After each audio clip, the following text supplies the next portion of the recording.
Salut tout le monde, c'est Bartholoméo Patrick. Alors on se retrouve aujourd'hui pour une nouvelle vidéo review figurine. Donc je vais vous présenter la figurine de Arlong que voici dans sa version Hachette. Donc là vous avez vu la figurine. Donc là vous voyez le fascicule que je vais vous présenter dans un instant.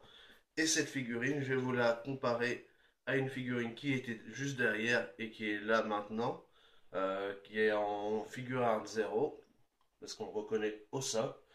Donc, je vais vous comparer ces deux figurines dans un instant. Mais tout de suite, je vais vous présenter le fascicule. Donc, voici le fascicule, comment il se présente. Donc, nous avons la collection officielle One Piece. Donc, Arlong Lassie. Donc, voilà une photo du personnage avec ses mâchoires dans les mains pour montrer qu'il est bien badass. Donc, là, nous avons le logo de la Toei Animation. Donc, celui-là, c'est le numéro 43. Et dans ce numéro, nous avons la figurine d'Arlong plus un poster. Et donc nous avons le logo de Hachette. Donc là, nous avons là le sommaire. Donc là, bon, toujours écrit One Piece, sommaire numéro 43, la figurine Arlong, le poster Arlong contre l'équipage au chapeau de paille et le personnage Arlong. Bon là, vous savez, hein, vous avez l'habitude, c'est toujours la même chose. Voilà, les Mugiwara. Donc ça n'a aucun intérêt. Donc, la figurine en elle-même. Alors, la figurine Arlong. L'imposant et sanguinaire Arlong, surnommé la Scie, commande un équipage d'hommes-poissons redoutables. On aperçoit à travers sa longue chevelure noire son aileron de requin. Sous son nez en forme de scie, on distingue sa puissante mâchoire acérée. Fiche d'identité. Nom Arlong. Fonction pirate capitaine. Âge 39 ans. Équipage ex-pirate du soleil. Équipage d'Arlong. Et donc nous avons son wanted avec une somme de 20 millions de berries. Sa chemise à manches courtes, jaune et noire, laisse entrevoir sa musculature et ses tatouages. L'un fait référence au pirate du soleil, l'autre est l'emblème de son équipage. Il porte au bras gauche une gourmette en or et à chaque cheville un bracelet doré. Sa tenue décontractée est complétée par un short vert maintenu par un foulard violet et par de simples sandales. Donc voilà pour la présentation de la figurine et du personnage. Donc là nous avons le poster qui est franchement pas mal du tout. Donc là nous avons Arlong. Donc là on a Octi, les deux autres je sais plus comment ils s'appellent. Donc là on a Usopp, Luffy, Sanji, Zoro. Donc voilà. Franchement, il est pas mal du tout ce poster. On voit toute la badassitude du personnage et le combat qu'il va y avoir entre Luffy et Arlong. Donc franchement, pas mal du tout. Alors, le personnage, Arlong. Arlong est un homme-poisson de la catégorie des requins-scies. Ancien membre des Pirates du Soleil, il a toujours eu de l'aversion pour les hommes. Contrairement à Fisher Tiger, il n'hésite pas à massacrer ou à asservir les humains. Emprisonné sur Impel Down peu après le décès de Fisher Tiger, sa haine envers les humains ne fit qu'augmenter. À sa libération, il créa son propre équipage et devint un des criminels les plus redoutés d'East Blue. Arlong est un redoutable homme-poisson dont le but ultime est de prouver la supériorité de son espèce sur les hommes. Arlong est un ancien membre des Pirates du Soleil dirigé par Fisher Tiger. Donc là on a Fisher Tiger devant, là il y a Arlong, et de l'autre côté on a Jinbei, au fond on a Octi, et là les deux autres je sais pas qui c'est. Donc là on a une photo de Arlong, voilà. Donc là on reconnaît le tatouage des Pirates du Soleil, et là des Pirates de Arlong, de son propre équipage. Les dents de la mer. Abandonné très jeune par son père, Arlong a grandi auprès de Hors-la-Loi dans le quartier des hommes-poissons. Il pense que les hommes sont une forme de vie moins évoluée et les tuer ne lui pose aucun problème. Son mentor était Fisher Tiger, capitaine des Pirates du Soleil, dont il rejoignit l'équipage. Son comportement envers les hommes était si violent qu'il fut considéré comme le plus extrémiste du groupe. Jimbei, qui faisait également partie de l'équipage, avait une opinion beaucoup plus réservée et méprisait l'attitude d'Arlong. Suite au décès de Fisher Tiger, Arlong, fou de rage, voulut s'en prendre à une flotte de la marine mais fut arrêté par Borsalino qui l'emprisonna sur Impel-Down. Il en fut libéré après la nomination de Jimbei en tant que grand corsaire. Il décida alors de former son propre équipage afin d'imposer la supériorité des hommes poissons. Donc là, c'est au village de Kokoyashi. Donc là, on a Arlong avec Octi et son équipage d'Arlong, tout simplement. Et donc là, on voit Belle-Mère, c'est celle qui a recueilli Nami quand elle était bébé, hein. Donc Belle-Mère fut une des très nombreuses victimes de la haine d'Arlong. Donc voilà, là, on a Arlong. Le Kiribashi d'Arlong est une arme redoutable et meurtrière. Voilà. Donc là, c'est l'épée, hein, le Kiribashi. Soif de vengeance. C'est sans aucune pitié qu'Arlong s'en prend aux hommes. Il profite de sa force brute pour assouvir sa soif de vengeance et de contrôle. Très violent, il n'hésite pas à user de ses capacités hors du commun, les hommes poissons étant 10 fois plus forts qu'un être humain normal. Il prend ainsi un malin plaisir à transpercer ses proies avec son nez en forme de scie ou encore à détruire un bâtiment à force d'attaques combinées, notamment avec son énorme épée dentée Kiribashi. Sa mâchoire étant extrêmement puissante, il peut tordre du métal ou bien broyer des pierres. Il n'a donc aucun mal à imposer sa loi en arrivant à Kokoyashi, où il n'épargnera que les villageois qui pourront lui payer une forte rançon individuelle. Belle-Mère, n'ayant les moyens de payer que pour ses filles adoptives Nami et Nojiko, se fera tuer par Arlong. Découvrant les talons de cartographe de Nami, il la forcera à travailler pour lui et lui promettra de libérer son village en échange de la somme de 100 millions de berries.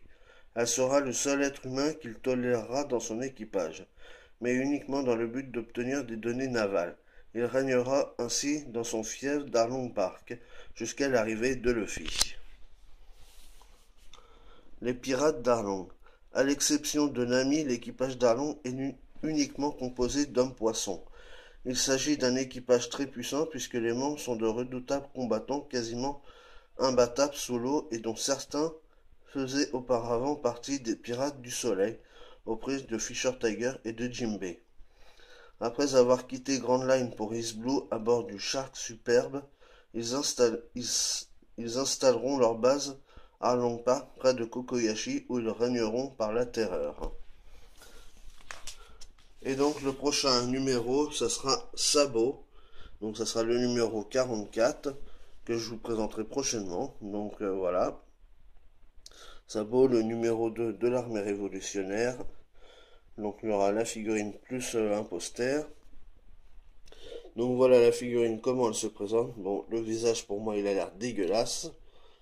Le reste ça a l'air pas mal du tout. Voilà. Donc figurine de 9 cm environ, photo non contractuelle. Il manque le chapeau aussi, donc c'est un peu dommage. Donc chez ton marchand de journaux, blablabla. Donc voilà pour la fascicule de Arlong.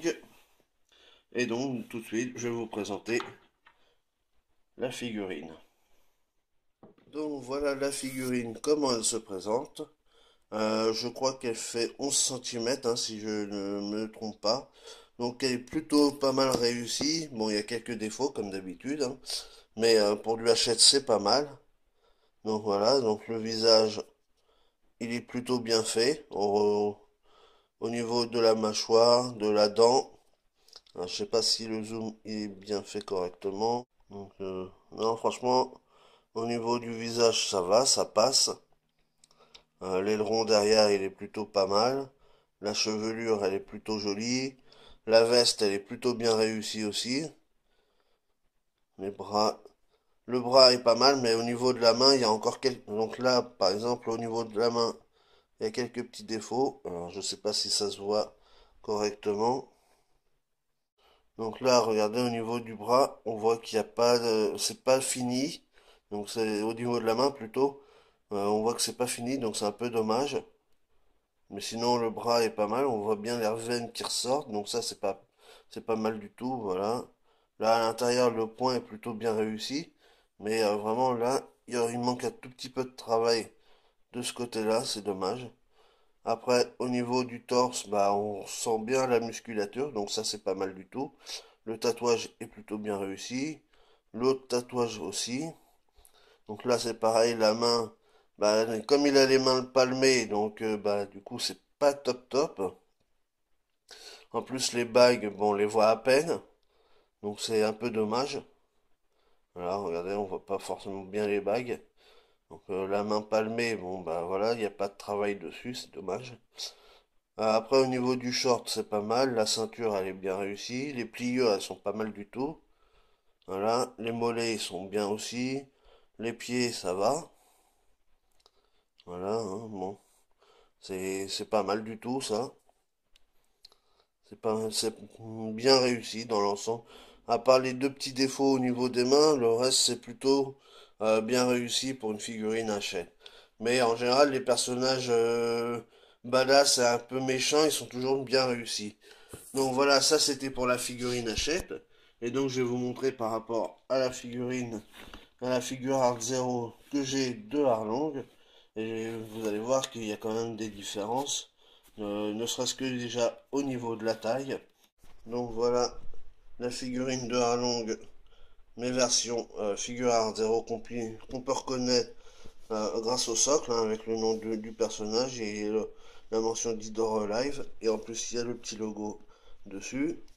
Donc voilà, donc au niveau de la taille déjà, comme je vous l'ai dit, il n'y a pas photo, hein. Alors, attendez, on va remettre ça. Voilà. Donc je crois qu'il n'y a rien à redire par rapport à la taille, hein. Il y en a une qui est deux fois plus grande que l'autre, hein. Mais bon, après voilà. Et puis au niveau des détails, c'est quand même bien plus important. Bon, par contre, là, vous voyez qu'il y a un petit défaut au niveau de l'aileron, parce que comme c'est un peu de plastique aussi, bah, il tient pas forcément bien, hein. Donc, même pour des figurines d'un plus haut calibre, niveau design et niveau reproduction, il y a quand même quelques défauts aussi, hein, faut pas non plus exagérer.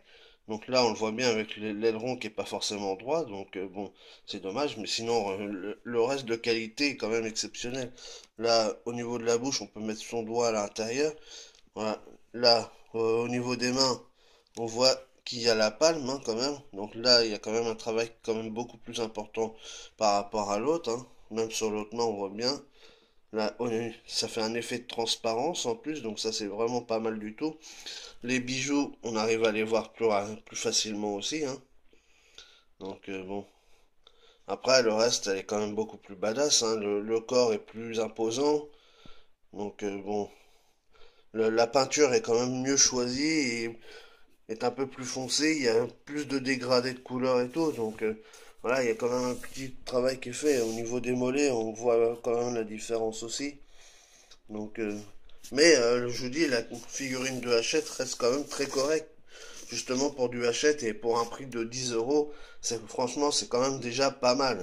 Donc et tout le monde ne peut pas avoir une figurine comme celle-là de la figure Art Zero. Donc je peux comprendre que tout le monde ne puisse pas s'en payer et est obligé de prendre que les Hachette. Et comme j'avais dit déjà en commentaire en répondant à Pandart la semaine dernière, je comprends très bien que tout le monde ne puisse pas le faire et que déjà c'est déjà pas mal qu'on puisse avoir des goodies en France et d'avoir des figurines parce que c'est vrai qu'on n'a pas forcément grand chose non plus au niveau de One Piece ici en France. Donc c'est déjà bien que Hachette puisse faire ça. Donc pour ça je la remercie justement de pouvoir nous offrir une collection comme ça. Et en plus l'avantage c'est que les personnages sont assez variés et donc on se contente pas que du Luffy ou du Ace ou ou de Nami, quoi. Parce que c'est vrai que dans les autres collections comme les Figuarts Zero ou les bandes Presto et tout ça, on a souvent les mêmes personnages qui reviennent en boucle. Donc c'est vrai que c'est un peu chiant, il n'y a jamais de diversité, donc c'est un peu dommage.